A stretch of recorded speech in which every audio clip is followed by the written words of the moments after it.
Tu veux contribuer ou participer à la production de cette émission? Envoie-nous une lettre de motivation de 2500 mots, ton CV prouvant que tu as au moins 15 ans d'expérience en production, une copie légalisée, timbrée, laminée de tous tes diplômes et un certificat de bonne conduite signé par ton voisin de gauche. Non, pas vraiment. Envoie-nous juste un mail à info@sanslimite.org. Rien de plus facile. Il y a médecins et médecins. Pas nécessairement 8 ans de formation pour tous les deux. Aujourd'hui, on va à l'hôpital. Avec Belém, petite visite médicale à la clinique du docteur Kaka. J'espère que tu as ton carnet de santé.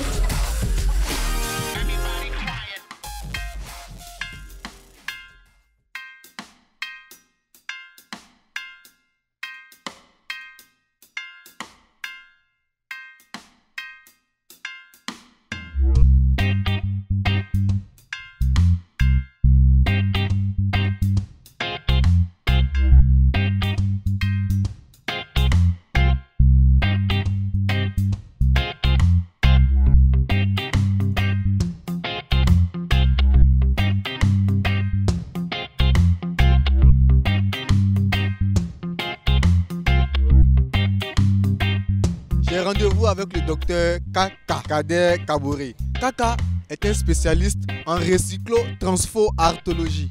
Allons le voir, il va nous expliquer ça lui-même. Nous sommes à l'hôpital Kairé. Ici, c'est la salle d'attente. Les patients, bois, bambou, ferraille, pneus. Ne vous fiez pas à l'environnement. Faites le rang et tout le monde sera consulté. Je vous présente le docteur Kaka. Dites-nous, qu'est-ce que vous faites avec tous ces objets, avec tous ces ordures-là? Je les redonne vie. Je travaille, je fais de la récupération. Je récupère tout ce que je peux récupérer qui pollue l'environnement et les redonner vie. Mais comment est-ce que vous procédez? Il y a une sélection. Pour récupérer un objet, il faut d'abord essayer de voir qu'est-ce que tu peux faire avec cet objet. Est-ce que cet objet arrive vraiment à communiquer avec toi, à rentrer dans ton univers? Est-ce que cet objet peut être décoratif? Est-ce qu'il peut, côté écologique, est-ce que côté santé et tout, qu'est-ce que ça peut donner à la déco et à l'humain pour ne pas que ça soit aussi après des maladies et tout. Vraiment, on essaie vraiment de voir ces côtés avant d'abord de passer au dessin. Donc, quand on fait le dessin, on essaie vraiment de voir la faisabilité, qu'est-ce qui peut aller, qu'est-ce qui ne peut pas aller, l'utilité. Qu'est-ce que vous fabriquez, docteur Kaboré?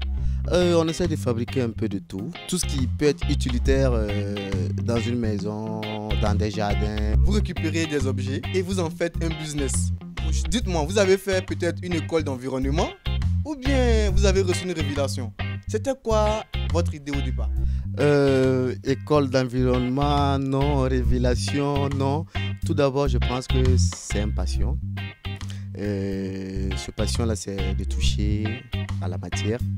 Et d'abord, la matière, c'était le métal, c'était le bois, qui m'ont transporté un peu vers les déchets, la récupération, les pneus, les plastiques, les verres.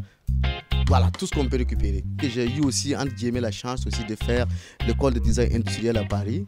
Et un bref tour aussi à l'école Boulle. Ceux qui connaissent savent, c'est une grande école de référence d'architecture en France que j'ai aussi la chance. Mais en fait, j'ai vu dans ces écoles-là, ces jeunes qui en fait qui se limitent pas, qui se laissent aller. Donc c'est d'abord ce base-là qui m'a beaucoup transporté vers ces matières.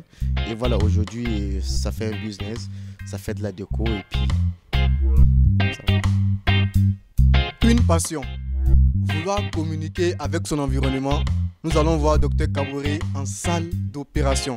Dans ma salle d'opération, il y a ce qui est classique. Et il y a les cas plus compliqués, mais on va voir. Direction bloc opératoire. Là-bas, c'est...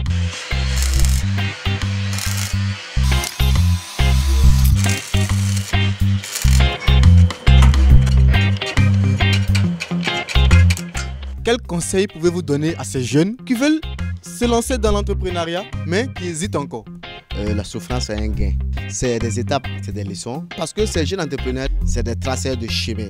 Et pour tracer ces chemins, il faut une souffrance pour pouvoir passer le message à la jeune génération. Il faut que ce soit une suite. On pense d'abord à aimer d'abord ce qu'on fait, à promouvoir et à faire comprendre notre alentour, ce que nous voulons transmettre comme message. C'est pas facile, mais on doit y arriver. Car quand c'est facile, c'est pas bon. À tous ceux qui aiment la facilité, je vous tiens à l'œil. Oui, je suis d'accord avec toi, Belém, que la facilité n'est pas un choix. Mais il peut être facile de trouver sa voie. Il suffit de suivre ses passions. Merci beaucoup. Quant à toi, on se retrouve juste après la pause. Ne bouge pas, car ça continue. Tu as un sujet à nous proposer pour l'émission ou un profil digne d'attention? Envoie-nous un petit mot sur notre page Facebook ou à info@sanslimites.org.